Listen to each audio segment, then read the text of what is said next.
almost forgot about the reading room, and I am here thinking about Mr. Custoni again. Lots of thoughts on him.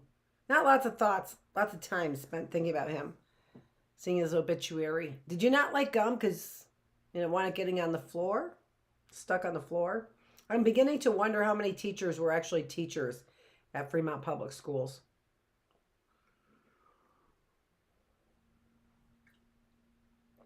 That was another thing I remembered when I graduated.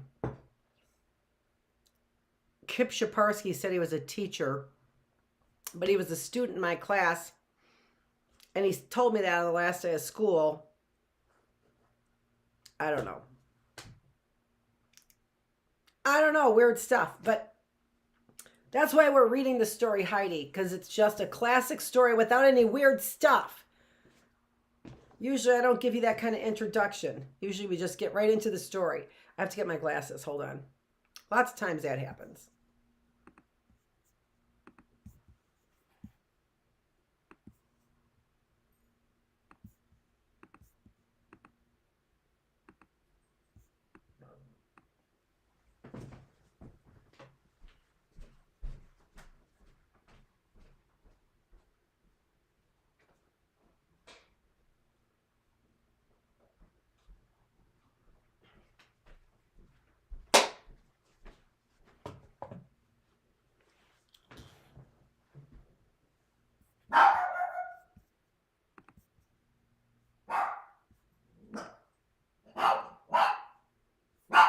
Lucy, shh.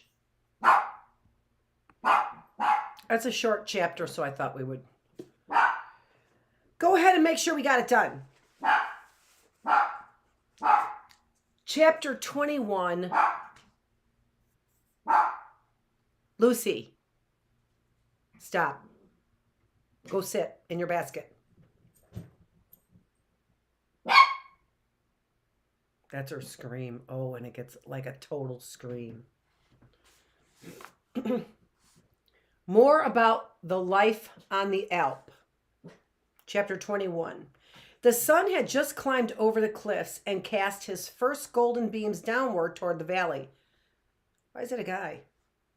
The uncle stood quiet, reverently, looking about him as he did every morning, and saw how the silvery mist lying over the hill and vale gradually melted away, and the world emerged from the shadows of darkness as the new day awoke. Brighter and brighter became the thin clouds of morn until sun arose and poured out his golden beams over rock and wood and height. At last the uncle went back into the hut and quietly mounted the little ladder. Clara had just opened her eyes and was gazing completely bewildered at the bright sunbeams that streamed through the round opening and danced and flickered on her bed.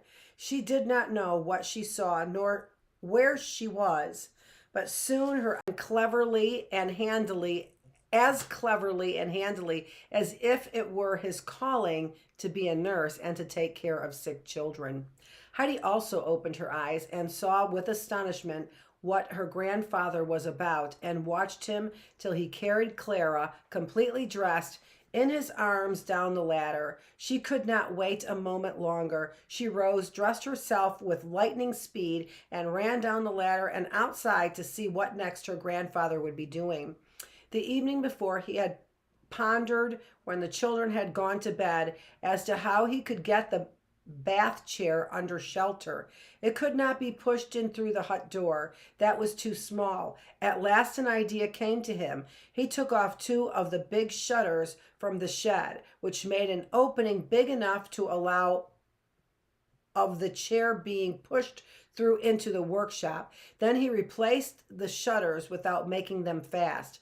Heidi came down just as the grandfather, having placed Clara in her chair, had rolled her into the sunshine in the middle of the grass plot. There he left her and went toward the goat stalls. Heidi ran to her friend's side. The fresh breeze of the morning fanned the children's faces, and the spicy perfume of the pines was carried toward them on every breath of air. Clara was leaning back in her chair, drawing in deep draughts of the delicious fragrance and feeling better than ever before in her life. In fact, she had never yet breathed the pure morning air, surrounded by everything fresh and beautiful in nature, as she now did. Then, too, the sweet, clear sunshine lay on her hands and on the grass at her feet, with no overpowering heat, but with a warmth that was delightful.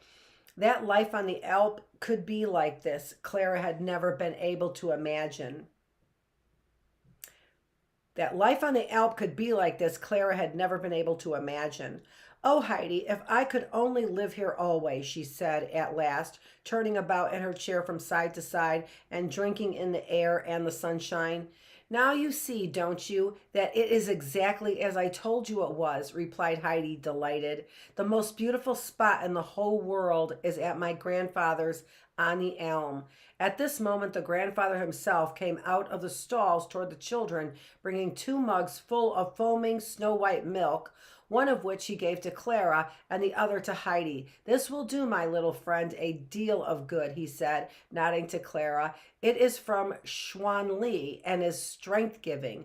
To your good health, drink now. Clara had never tasted goat's milk, and she felt impelled to smell it a little before drinking.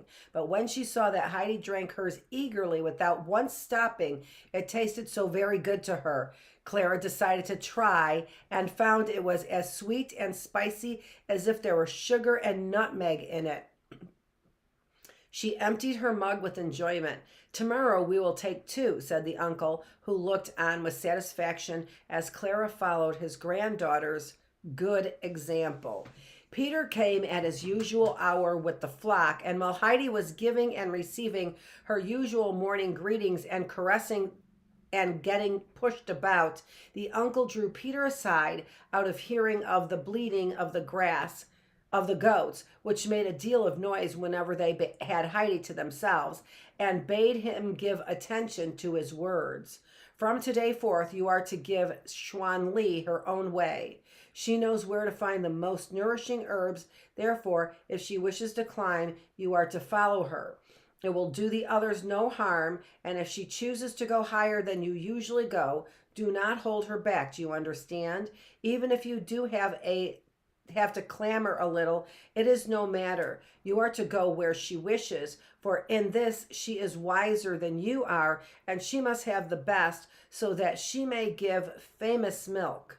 Why are you gaping so over there, as if you would like to swallow someone? Nobody will interfere with you. Now off with you, and remember. Peter was accustomed to obey the uncle's orders promptly. He took up his line of march at once, but it looked as if he feared an ambush somewhere, for he continually turned his head and rolled his eyes about. The goats had managed to push Heidi a little way up the hill with them. That was what Peter wanted. You must come too, he said, pressing in among the goats. You must come too if someone is going to follow up Xuan Li. No, I cannot, cried Heidi. I cannot go with you for a long, long time, as long as Clara is with us. But sometime we are both going up. My grandfather has promised that we shall. With these words, Heidi freed herself completely from the goats and ran back to her friend. Peter stood making passes with his fist toward the bath chair and its occupant until the frightened goats fled away past him. After them he went without stopping until he was out of sight, for he feared that the uncle might have seen him, and he did not care to know what sort of impression his fist action had made on his uncle. And there's the picture.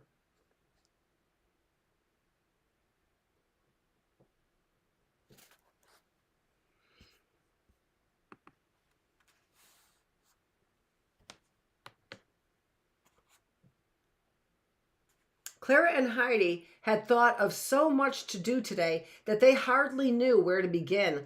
Heidi proposed first of all to write to Grandmama the daily letter which she had promised her. Then Grandmama had not been quite sure whether it would agree with Clara on the mountain and whether it would really benefit her health, so she had engaged the children to write to her each day and to tell her everything that happened. Thus she would know immediately if she was needed up there and could stay quietly at Raget's in the meantime. Must we go into the hut to write? Asked Clara, who was perfectly willing to send news to Grandmama, but was so comfortable in the open air that she did not wish to move. Heidi knew how to manage that. She ran into the hut and brought out all her school materials for writing, together with a little three-legged stool. She put her reading book and portfolio on Clara's knees so that she could write on them, and seated herself on the stool with the bench for a table, and thus they both began to write to Grandmama. But after every sentence that Clara wrote, she would lay down her pencil and look about. It was too beautiful. The wind was no longer so cool. It only softly fanned her face and whispered lightly to the pines. In the pure air, the little merry midges danced and hummed, and a great stillness lay on all the wide fields. Calmly quiet, the great mountain peaks gazed down into the vale, which was everywhere at peace. Only at intervals the joyous sound of a yodeling herd boy's song came through the air and was echoed back from the crags. The morning went past, the children scarcely knew how, and the grandfather came with steaming dishes and brought the dinner out to them, for he said that Clara must stay out of doors as long as a ray of sunshine remained. After dinner, Heidi rolled the bath chair under the pines, for the children had arranged to pass the afternoon there in the cool shade and to tell each other everything that had happened since Heidi left Frankfurt. Under the trees they sat, and the faster they talked, the louder the little birds sang above in branches, for the chatter of the children pleased them, and they wished to join in. Thus the day passed, and now it was evening, and the goats came rattling down the mountain path, the driver behind with a scowling brow and sullen mien. "Good night, Peter," said Heidi, as she saw that he did not mean to stop. "Good night, Peter," called out Clara kindly. He gave no answer, but drove his goats along, snarling at them as they went. When Clara saw the grandfather driving the pretty Schwan Lee to the stall to milk her, she was seized with such a longing for the spicy milk that she could hardly wait until it was brought to her. She was astonished at it herself. "This is really strange," Heidi said. For as long as I can remember anything, I have eaten only because I was obliged to. Everything that I got to eat tasted of cod liver oil, and I have thought 1,000 times, if only I didn't have to eat, and now I can hardly wait until grandfather comes with the milk." "Yes, I understand it very well," said Heidi, for she remembered the days in Frankfurt when everything seemed to stick to her throat and she could not swallow a morsel. Clara did not fairly understand it yet. She had never before passed an entire day in the open air, and such a life-giving air, moreover, as the mountain region could boast. When the elm uncle appeared with his mug, she took it gratefully and finished it even more quickly than Heidi did hers. "May I have a little more?" she asked, handing her mug back to the grandfather. When he brought back the mugs to the children, there was open each a high cover. In the afternoon, the elm uncle had taken a walk over the green Maiensas to a mountain cottage where they made the sweetest, yellowest butter, and had brought back a nice round ball of it. He had cut 2 good thick slices of bread and spread them well with butter. These were the children's supper. They both bit into these slices so heartily that the grandfather stopped to watch how far it would go, for he was well pleased with their appetites. When Clara went to bed that night, she did not spend much time watching the twinkling stars, but followed Heidi's example and closed her eyes at once, and there came to her a sound, healthy sleep, such as she had never known before.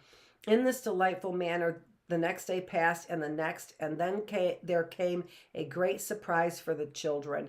2 strong porters came up the mountain, each carrying on his baskets a high bed ready-made from a factory with a white coverlet, clean and brand new. The men brought also a letter from the grandmamma. She wrote that those beds were for Heidi and Clara, that Heidi was to take hers with her in the winter to Dorfli, for in the future she must sleep on her proper bed. The other one could stay on the elm for Clara when she came again. Then the good lady praised the little girls for their long letters and encouraged them to write every day so that she should continue to know all that they did and how Clara's health improved. The grandfather went upstairs, removed the covering from Heidi's hay bed, and spread the hay about in the loft. Then he came down and, with the help of the men, carried the beds up to the loft. He pushed them close together so that the two pillows were opposite the round hole, for he knew how much pleasure the children had in the morning and evening view with which this afforded them, the view to see the stars.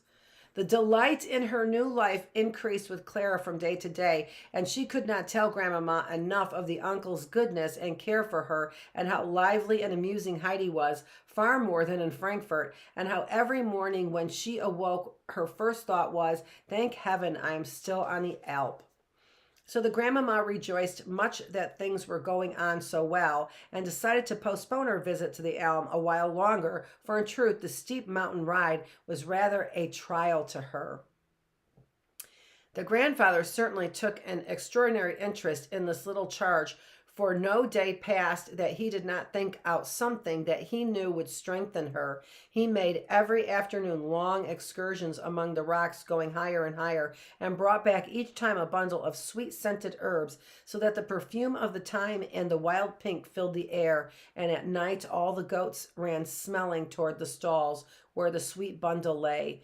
But the uncle took the precaution to shut the door, for he had not climbed up over the high rocks for these rare herbs in order that the flock generally should have a meal without the trouble of getting it for themselves. The forage was all intended for Xuan Li, so that she might give strengthening milk, and that it was easy to see that this unusual care agreed with her, for she tossed her head higher every day and rolled her eyes right proudly.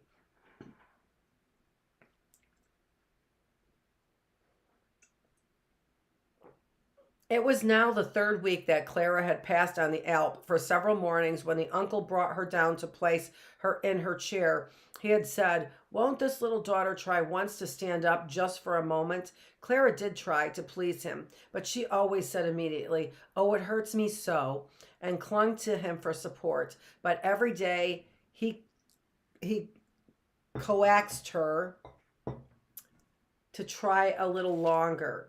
For years, there had not been such a lovely summer on the elm. Every day, the sun moved through cloudless heavens, and every little flower opened its petals as wide as possible and glowed and sent its perfume up toward him. Every evening, he threw his purple and rosy light over the rocky pinnacles and on the snowfield opposite, and then plunged into a flaming sea of gold. Heidi told her friend over and over about all this, for only above in the pasture was it rightly to be seen. She told her with especial enthusiasm how up there over the great slopes troops of shining golden heather roses bloomed, and so many bluebells that it seemed as if the grass had grown blue, and near them whole bushes of brown flowers that smelled so sweet that it seemed as if one could never get away when once one had sat down to enjoy them. On one special occasion, sitting under the pines, Heidi had been prattling about the flowers and the sunset and the shining rocks, and it caused such a longing in her own breast to see them that she suddenly jumped up and ran to her grandfather in the shop, who was sitting at the workbench. "Oh, grandfather," she cried out before she reached him, "cannot we go tomorrow to the pasture? It is so beautiful up there now." "Yes, we will," said he assentingly. "But then the little daughter must do me a favor. She must try standing up alone for me this evening." Heidi came back to Clara, exulting over the good news, and the latter promised at once to try to stand on her feet as often as the uncle wished, for she was overjoyed at the thought of this trip to the beautiful goat pasture. Heidi was so excited that she screamed out to Peter as soon as she saw him coming down, "Peter, Peter, tomorrow we are going with you and shall stay all day."